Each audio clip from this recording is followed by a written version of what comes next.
The morning of October 25th, 1854, broke cold and clear over the Crimean Peninsula. In the valley north of the port of Balaclava, the air was still sharp with the chill of autumn, a deceptive tranquility masking the violence that had already begun to unfold. The terrain here was a natural amphitheatre, a long grassy plain, roughly 1.5 miles deep, flanked on 3 sides by rising hills. To the casual observer, it might have looked like perfect hunting country, the kind of rolling ground where an English gentleman might chase a fox on a crisp Sunday morning. But on this day, the hunters were Russian artillerymen, and the game was the flower of the British cavalry. From their vantage point on the Sapunay Heights, the British High Command looked down upon a scene of unfolding disaster. The Russian army, having surged forward in the early hours, had already captured the redoubts on the Causeway Heights, seizing the Turkish guns that had been placed there to protect the British supply lines. The valley floor was now a contested no-man's land. At one end sat the British heavy and light cavalry brigades, their horses stamping nervously in the turf, breath pluming in the cold air. At the other end, nearly 2 miles away, the Russian forces were consolidating their gains, dragging away the captured English guns. A supreme humiliation for any army of the era. In the centre of this tableau sat the Light Brigade.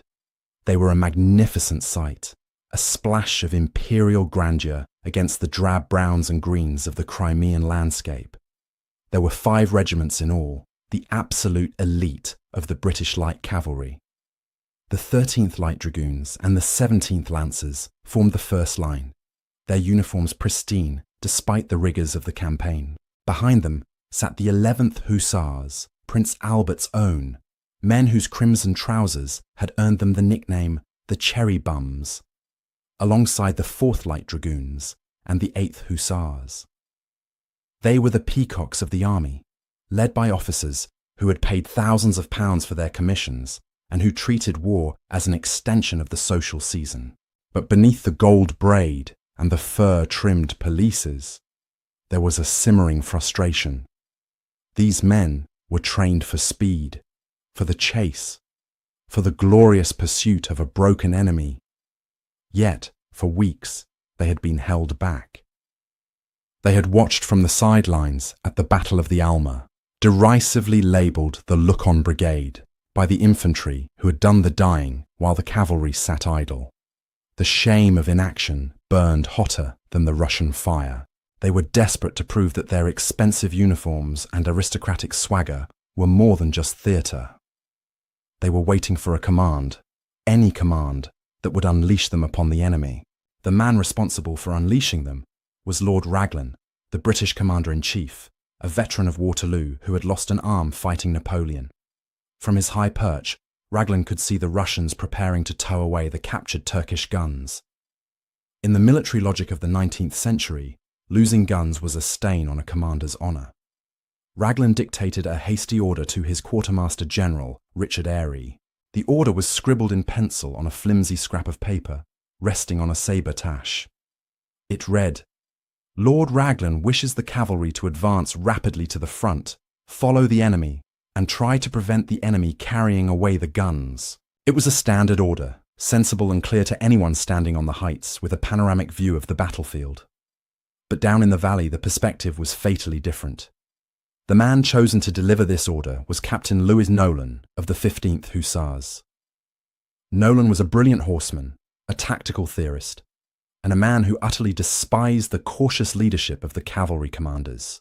He snatched the paper and galloped down the steep, rocky slope, the paper fluttering in his hand like a death warrant. Nolan arrived at the valley floor in a cloud of dust, his horse heaving. He reined in before Lord Lucan, the commander of the cavalry division. Lucan, a man known for his rigid adherence to protocol and his lack of imagination, read the order with bewilderment. From his position on the low ground, he could not see the captured Turkish guns on the heights above.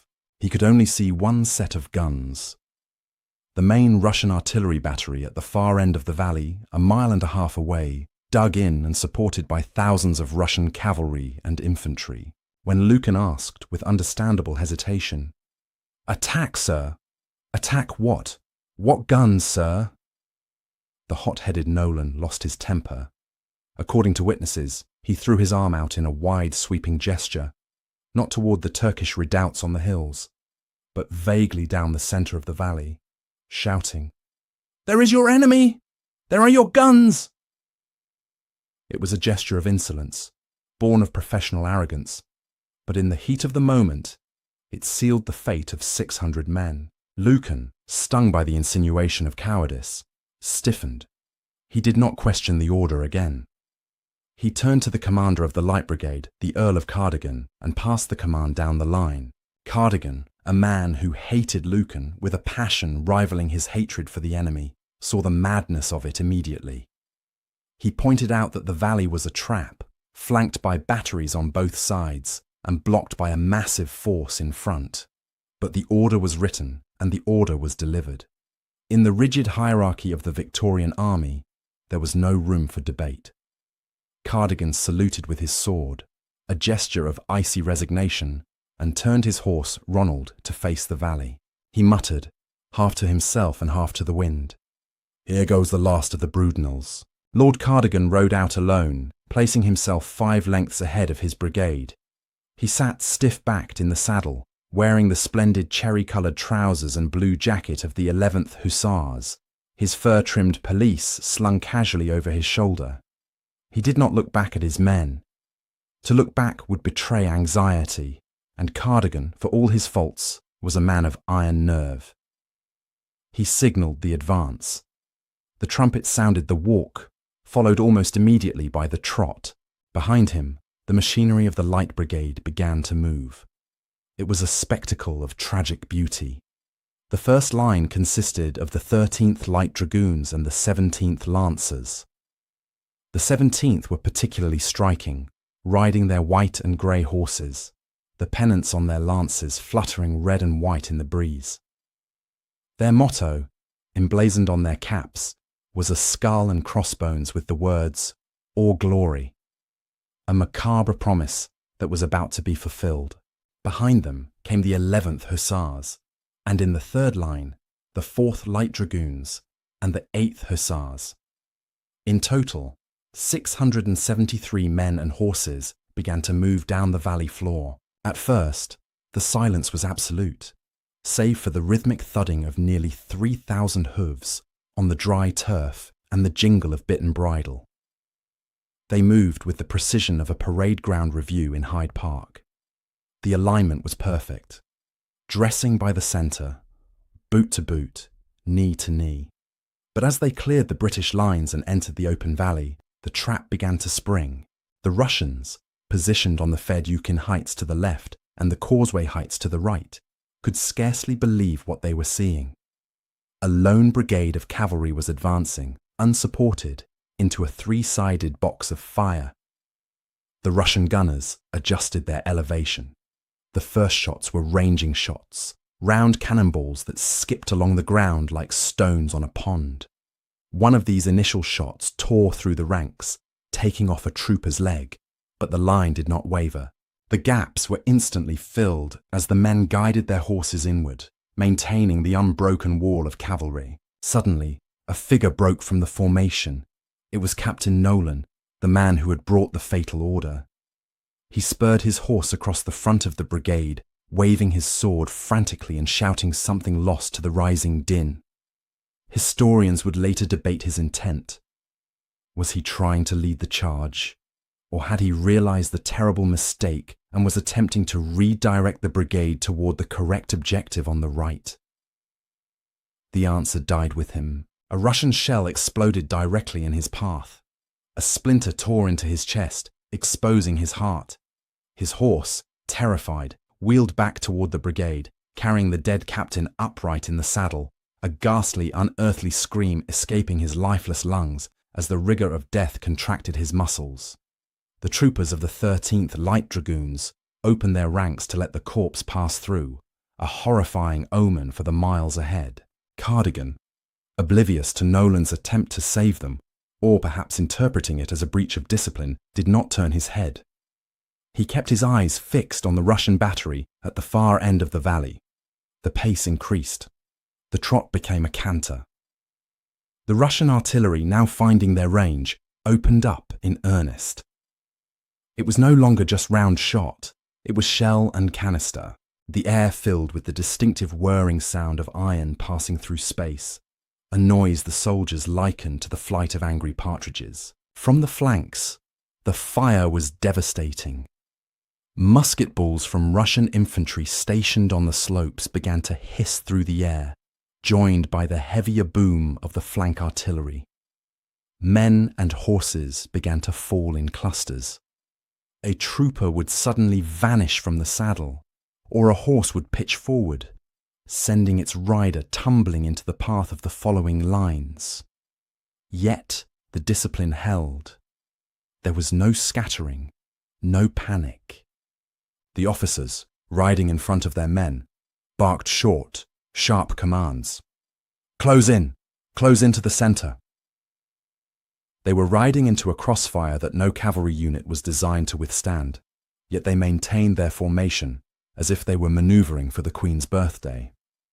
The dandies, the aristocratic fops, were showing the world exactly what they were made of.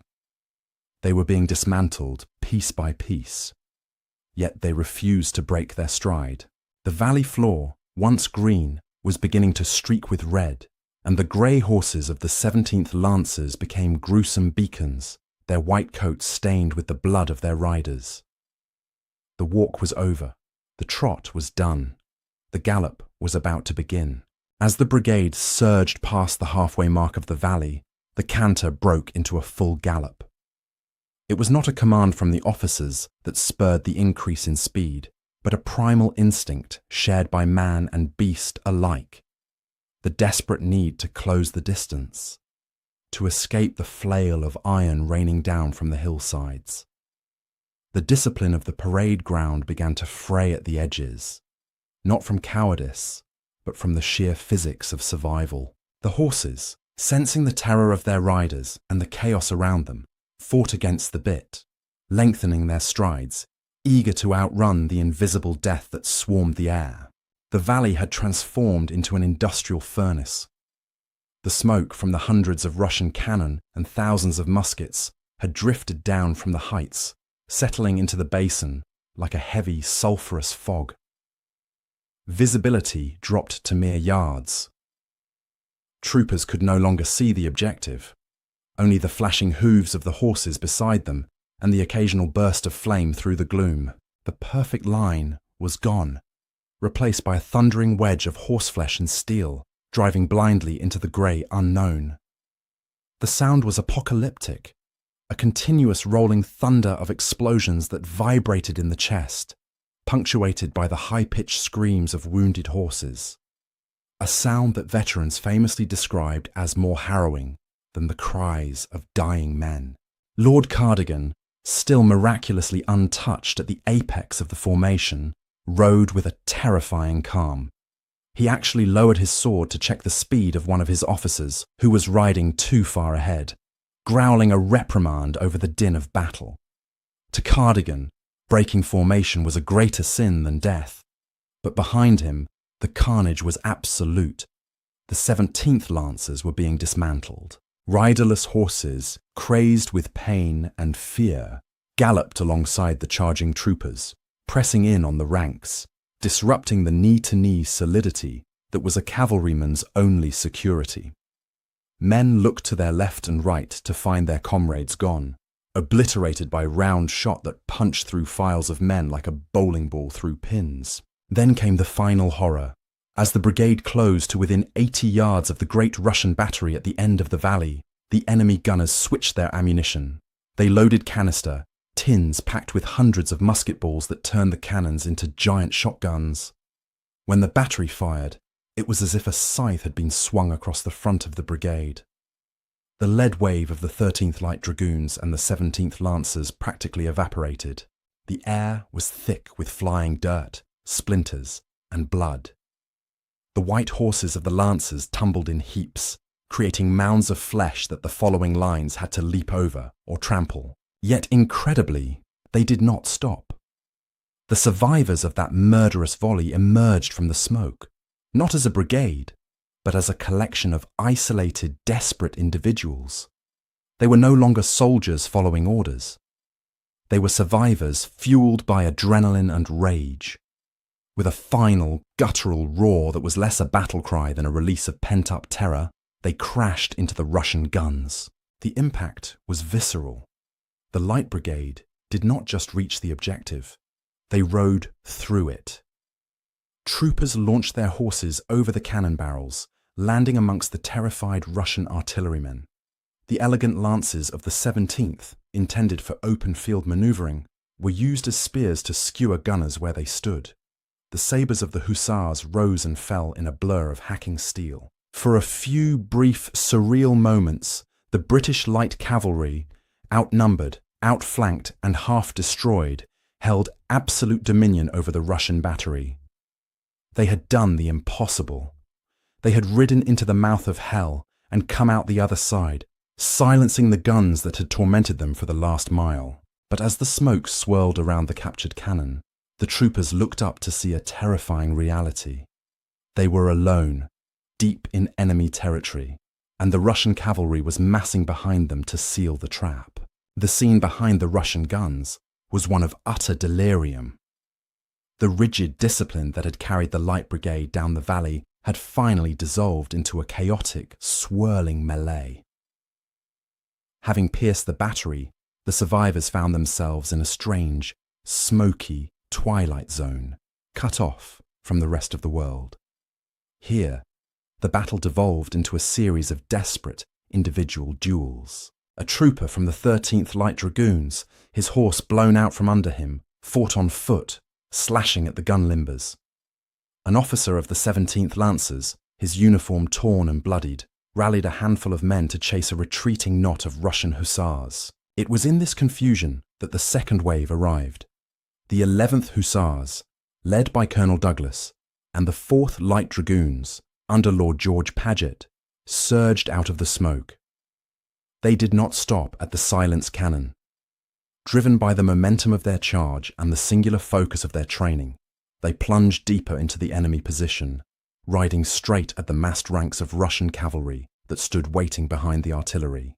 What happened next defies military logic.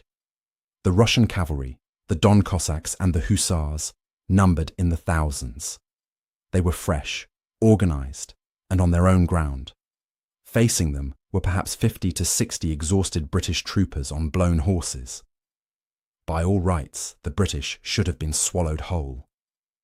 Yet, the Russians did not attack. They broke. The sheer psychological shock of the charge had paralysed them. They looked upon these dust-covered, blood-soaked British horsemen not as soldiers, but as demons. How could a force so small, having just ridden through an artillery barrage, still have the ferocity to attack a formed cavalry division? The Russian officers lost control of their men, and the grey-clad masses began to crumble, retreating in panic before a handful of cherry bums and dragoons. For a fleeting moment, victory seemed tantalizingly close. The Light Brigade had punched a hole through the entire Russian army. Had the Heavy Brigade been there to exploit the gap? Had the massive charges of the Scots Greys and the Inniskillings been unleashed to follow the Light Brigade's wake? The Russian army might have been routed, and the siege of Sevastopol ended that very day. But the Heavy Brigade was not there. Back at the entrance to the valley, Lord Lucan sat on his horse, watching the tragedy unfold through his field glass. He had led the Heavy Brigade part-way down the valley in support, but as the Light Brigade disappeared into the smoke and the crossfire intensified, his nerve failed him. He saw the piles of dead men and horses littering the ground. He made a cold, calculating decision. "They have sacrificed the Light Brigade," he reportedly said to his staff. "They shall not have the Heavy, if I can help it." He ordered the halt. The trumpet sounded, and the Heavy Brigade, the only hope for the survivors, turned around and withdrew. Deep behind enemy lines, the realization of this abandonment began to dawn on the survivors. Lord Cardigan, having led the charge to the guns, had turned his horse around and, with characteristic aloofness, began to ride back alone. assuming his duty was done. He left his men behind in the smoke, leaderless. It fell to the remaining officers, Paget of the 4th and Schewel of the 8th, to assess the grim reality. They looked back toward the British lines and saw no reinforcements coming to their aid. Instead, they saw the trap closing. The Russian infantry regiments on the Causeway Heights were moving down the slopes, forming lines across the valley floor to block the retreat. The Polish Lancers, a Russian unit armed with lances similar to the British 17th, were deploying to sweep the field. The door to the valley was slamming shut. The Light Brigade was no longer a fighting unit. They were castaways on a hostile shore. The exhilaration of the combat faded, replaced by the chilling knowledge that the hardest part of the day was yet to come. They had ridden into the valley to attack. Now they had to ride back through it to survive. The order was given, passed by shout and gesture from man to man. Rally! Rally and retire! The retreat was, in many ways, more harrowing than the charge. During the advance, the men had been propelled by the unity of the regiment, the adrenaline of the attack, and the sight of the objective ahead. Now, they were a broken remnant, scattered and exhausted, with their backs to the enemy. The psychological armour of the brigade was gone. Every man was now fighting for his own life. As the survivors turned their horses toward the British lines, they found the valley floor transformed. The smoke had lifted slightly, revealing a landscape of carnage. The ground was strewn with the wreckage of the advance, dead and dying horses, their bellies swollen with gas, and the broken bodies of their comrades. But the most immediate threat was the living. The Russian lancers had moved down from the Fedyukin Heights and formed a line across the valley, effectively blocking the escape route. The British troopers were boxed in. Colonel Schewel of the 8th Hussars, finding himself with roughly 70 men, saw the blocking force. He did not hesitate. "We must burst through them," he shouted. It was a suicide pact. The weary horses, their flanks heaving and coated in sweat and blood, were spurred into a final, desperate gallop. The 8th Hussars crashed into the Russian line. It was a collision of exhaustion against fresh strength, but desperation proved the stronger weapon. The British troopers, hacking wildly with their sabres, carved a path through the Russian lancers. The sheer ferocity of their breakout stunned the enemy, who once again gave way before the madmen of the Light Brigade. Meanwhile, Lord George Paget and the survivors of the 4th Light Dragoons found themselves in an even tighter spot. They were effectively surrounded. As they rode back, a body of Russian cavalry shadowed them on the flank, riding parallel. For a surreal moment, the two groups rode side by side, like friends on a hunt, until the Russians suddenly wheeled inward, lances levelled. The dragoons were forced to fight a running battle, parrying lance thrusts with their swords, while keeping their horses moving. It was a brutal, close-quarters scrum where speed was life. The artillery fire from the heights resumed, but now it was indiscriminate. The Russian gunners, in a callous act of tactical pragmatism, fired into the melee, killing their own cavalry alongside the British to ensure the destruction of the Light Brigade. Canister shot shredded the retreating groups. Men who had miraculously survived the charge to the guns were cut down yards from safety. Amidst this slaughter, acts of profound humanity flickered like candles in the dark. Troopers slowed their horses to pick up dismounted comrades, swinging them onto the saddle behind them. Officers, their own mounts wounded, stayed behind to cover the retreat of their men. Private Samuel Parks of the 4th Light Dragoons stood over the wounded Trumpet Major Crawford, fighting off 2 Cossacks with his sword until his own sabre shattered. He was taken prisoner, but his defiance became legend. The retreat was a gauntlet of pain. The horses, many wounded multiple times, began to fail. A trooper would feel his mount shudder and collapse, leaving him stranded in the open. The lucky ones were killed instantly.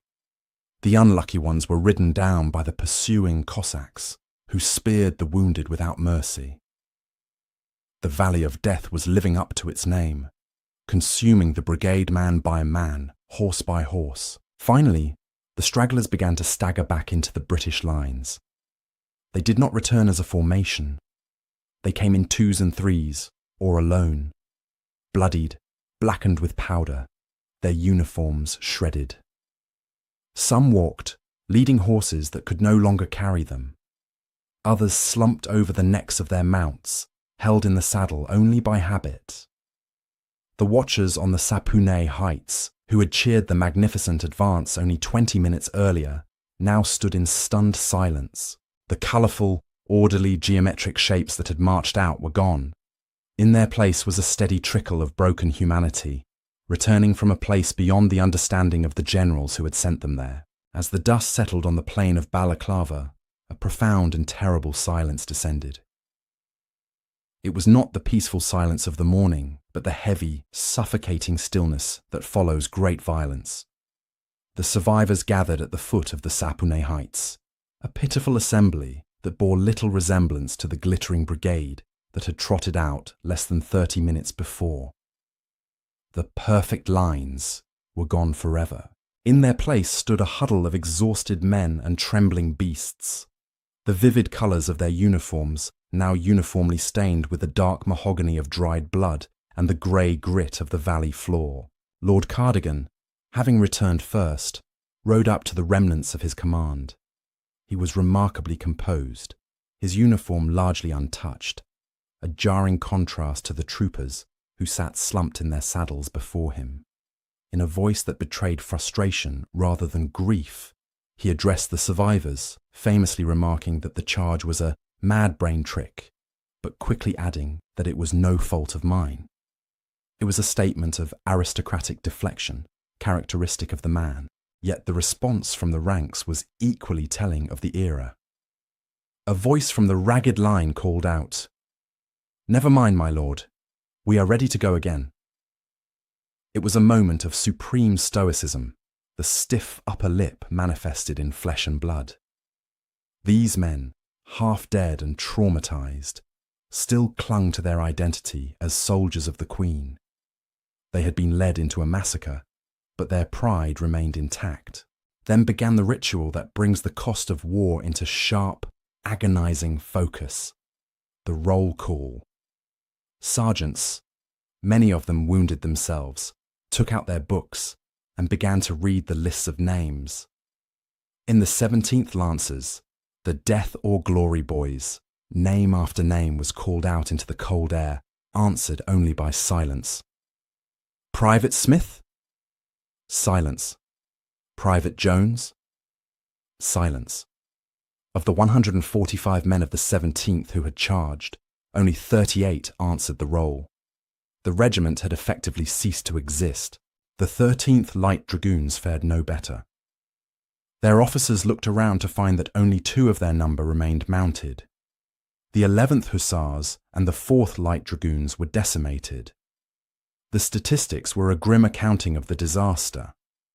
Out of the 673 men who had ridden down the valley, only 195 returned with their horses. Over 100 were dead on the field. Another 160 were wounded, many grievously. But the toll on the horses was even more catastrophic. 335 horses lay dead in the valley, or had to be shot upon return due to horrific injuries. The pride of the British cavalry stud farms, animals bred for speed and grace, lay in heaps of shattered bone and torn muscle. Up on the heights, the shock was turning rapidly to anger. Lord Raglan, looking down at the ruin of his light cavalry, was furious. When Lord Lucan rode up to report, Raglan did not offer comfort. He reportedly turned on his subordinate with biting savagery, accusing him of losing the Light Brigade. "You have lost the Light Brigade," was the charge that would echo through history. The finger-pointing began immediately. Lucan blamed Raglan's vague order. Raglan blamed Lucan's lack of judgment. Both men looked for a scapegoat in the dead Captain Nolan, the convenient casualty whose insolent gesture had started the slide into the abyss. But down on the valley floor, the politics of command meant nothing. The reality was the surgeon's tent. The scenes there were worthy of a nightmare. Men with limbs shattered by canister shot waited their turn on the operating tables, where the only anaesthetic was often a stiff drink and a leather strap to bite on. The dandies of the mess hall, who had spent the previous night debating the cut of a jacket or the vintage of a wine, now lay side by side in the straw, united in agony, as the sun began to set behind the Crimean hills, casting long shadows over the valley of death. The true magnitude of the event began to sink in. Strategically, the charge had achieved nothing. The Russians still held the causeway heights. They still held the captured Turkish guns. The British Army had lost its eyes and ears, its premier reconnaissance force, for no tactical gain. And yet, even as the bodies were being gathered, a strange alchemy was taking place. The observers, the infantry, and the French allies who had watched the charge. "It is magnificent, but it is not war," a French general had famously murmured, began to speak of it, not as a failure, but as something sacred. The sheer suicidal bravery of the act was transforming the blunder into a legend. The Light Brigade was dead. The myth was just being born. The news of the disaster did not travel by horse, but by the slow grinding machinery of steamships and the telegraph.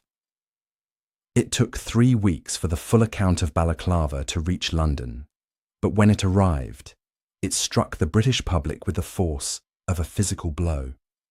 For the first time in history, a war was being reported on not by generals writing sanitized dispatches, but by an independent journalist. William Howard Russell, the correspondent for The Times, had watched the charge from the heights alongside the commanders. His report was not a dry recounting of manoeuvres. It was a visceral, emotional eulogy. When Londoners opened their newspapers over breakfast tables and in crowded coffee houses, they read Russell's electrifying prose. They swept proudly past, glittering in the morning sun in all the pride and splendour of war. At the distance of 1,200 yards, the whole line of the enemy belched forth. From 30 iron mouths, a flood of smoke and flame. He described the demigods who rode into the fire. The reaction was a volatile mixture of national pride and incandescent rage. The public was horrified by the waste, by the sheer incompetence of the aristocratic leadership that had thrown away such lives. But beneath the anger, a new sentiment was taking root. The image of the dandy officers and the hard-drinking troopers had been wiped away. In their place stood the image of the stoic British hero, the soldier who obeys even when the order is death. This sentiment found its voice in the study of the poet laureate, Alfred, Lord Tennyson. On December the 2nd, Tennyson read Russell's report in The Times. One particular phrase from the article stuck in his mind, haunting him with its tragic rhythm. Some hideous blunder. The words began to beat a cadence in his head, mimicking the galloping hooves of the horses he had read about. In a burst of inspiration that took only a few minutes, he penned the lines that would overwrite the reality of history. He changed hideous blunder to the more rhythmic someone had blundered, and built the poem around the relentless driving meter of the charge itself. When The Charge of the Light Brigade was published in The Examiner, a week later, it did something extraordinary. It provided a moral framework for the disaster. It told the grieving mothers and widows that their sons and husbands had not died for nothing. They had died for something higher than victory. They had died for duty. The poem stripped away the gore, the screaming horses, and the dysentery of the camp, leaving only the noble 600. It became a secular hymn, recited in schoolrooms and music halls across the empire. It turned a tactical catastrophe into a moral victory. But back in the Crimea, the noble 600 were living a reality far removed from Tennyson's verses. The winter of 1854 set in with brutal severity. The great storm of November wrecked the supply ships in Balaclava harbour, leaving the army without winter clothing or fodder. The survivors of the charge, now comprising a composite regiment because no single unit had enough men to function, found themselves fighting a new enemy, the cold. The heroes of the valley, celebrated in London, were freezing to death in the mud.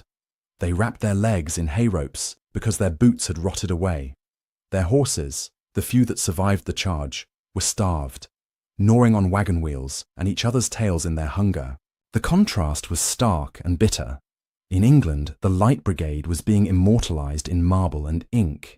In the Crimea, they were rotting in the freezing slush.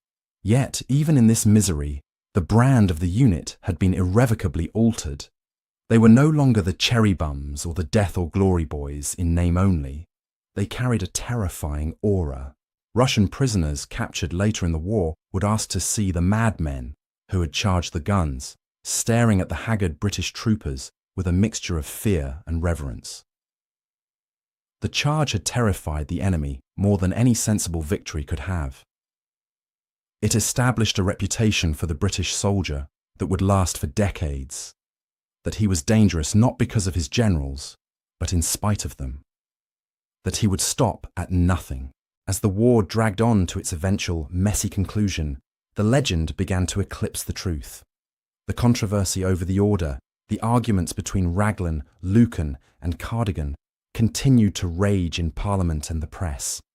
Cardigan returned home a celebrity, treating the adulation as his due, while the common troopers returned to a life of poverty, many ending their days in workhouses.